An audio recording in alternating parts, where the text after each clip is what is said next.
Well, it is interesting because, as you mentioned, like the core beliefs of Falun Gong are truth, compassion, and tolerance, which in many ways is completely antithetical to communism. Marx's belief that like civilization is based on struggle. Mm-hmm. People have to fight. This is how things move forward. This is how society progresses. That doesn't really fit into truth, compassion, and tolerance, particularly that tolerance thing. Lies, persecution in labor camps or something. No. They're about peace, Matt. Oh yeah. Peace against global hegemony. No. Specifically, I do remember that Jiang Zemin. Maybe it wasn't Jiang Zemin. Maybe somebody else in the party. But it was like in the early days. It was Jiang. Specifically, he said that the truth. Well, you probably have it better than I do. It was something like the truthfulness, compassion, and tolerance that Falun Gong teaches has nothing to do with like the Marxist ideology or society we're trying to build. Yeah, that was essentially what he said. So that was at play. I mean, there was both the numbers idea that, okay, there's more people practicing Falun Gong than are members of the Communist Party. A couple leaders in the Communist Party are nervous about that. And there's certainly this ideological thing where, okay, the Communist Party just spent decades trying to stamp out anything reminiscent of traditional Chinese culture so they can ram down people's throats communist ideology, right? They're trying to do that. And along comes Falun Gong. Not only is it spiritual and Buddhist in nature, but it has a traditional Chinese root, so it's very much heartland Chinese.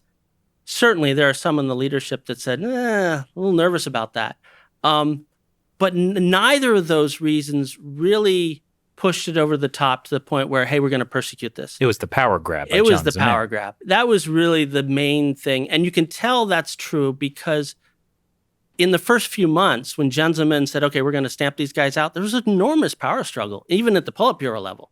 A lot of these people, they had, even the Politburo, they'd read the Falun Gong books, they've had family members who practice, so there's enormous power struggle.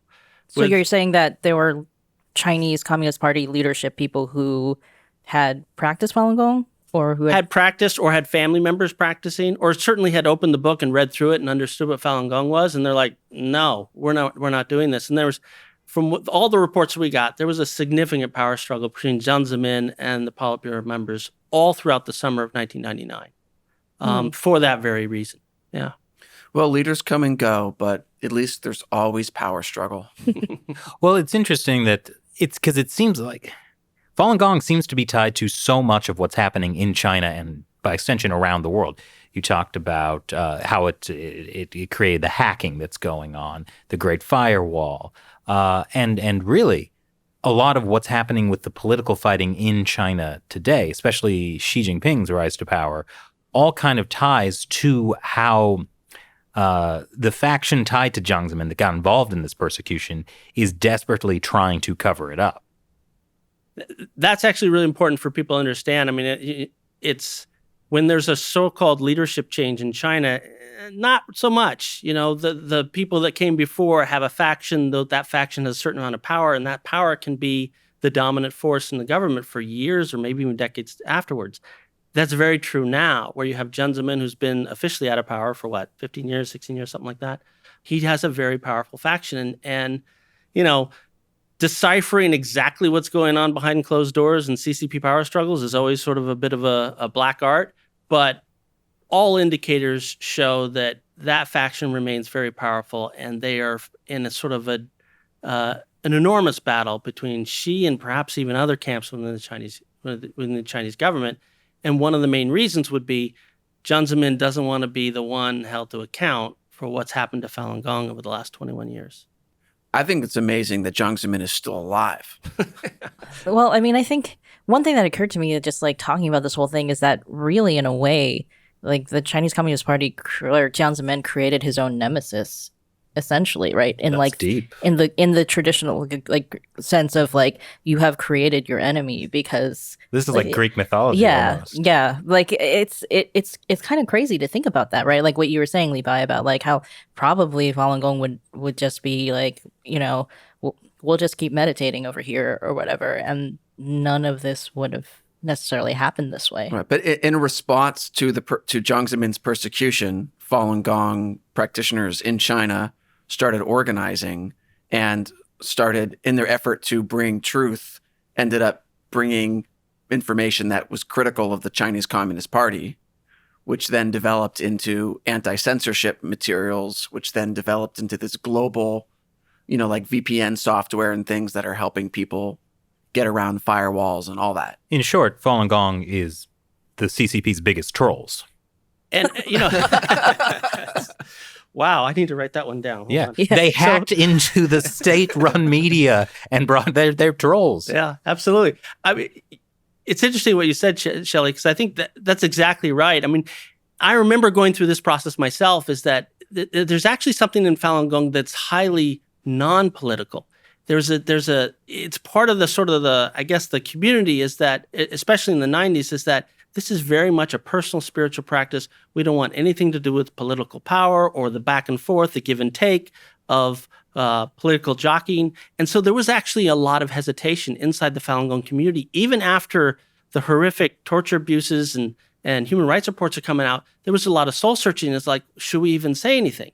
And should we even say anything? Well, should we step onto the world stage and make our voice heard? Because this is not what we do.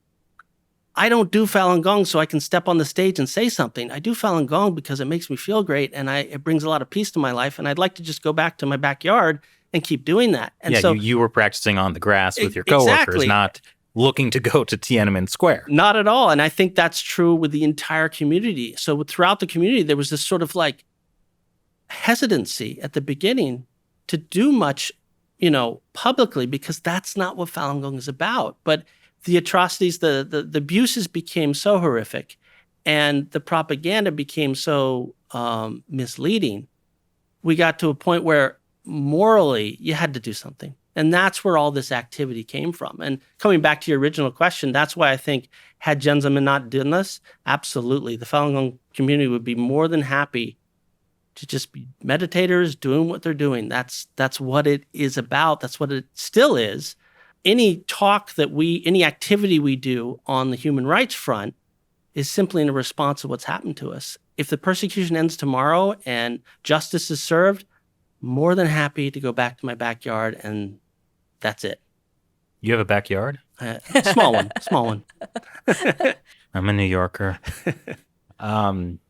Well, so another interesting thing about Falun Gong is that the systems of persecution that they put in place to deal with Falun Gong, you see that being used against, particularly the Uyghurs, especially organ harvesting, but just the entire system of, internet censorship and surveillance. I don't think we would have this whole talk of the social credit system if they hadn't essentially built that system with the help of Western companies to target Falun Gong. Because that's a huge number of people inside of China that they're trying to keep an eye on. Freedom House has done some work on this, and the idea that Falun Gong is sort of an incubator for 21st century persecution techniques. It really has been. And you see, as you mentioned, the organ harvesting, but even just if you look at some of the individual torture methods, I mean, as horrific as this sounds, there were some labor camps that became proficient in it, and they actually had those people travel around to China and train other labor camps on how to do it. And once they became really good at breaking, quote unquote, a Falun Gong practitioner, guess what? Now we can break a House Christian, a Uyghur. And so you saw a lot of these methods, whether it's torture, whether it's policing methods, whether it's judiciary methods, whether it's technological things, all this stuff kind of being tested and refined on Falun Gong so that they can unleash it on other groups. And you're seeing this happen across the board. So how do I get my master's degree in persecuting people? Yeah, you have to go to China. Well, yes, thank you for that, Matt. Sometimes his jokes are a little like torture. I appreciate the compliment, Chris. God. What you're saying is I'm getting better. You graduated with full honors. Oh, God.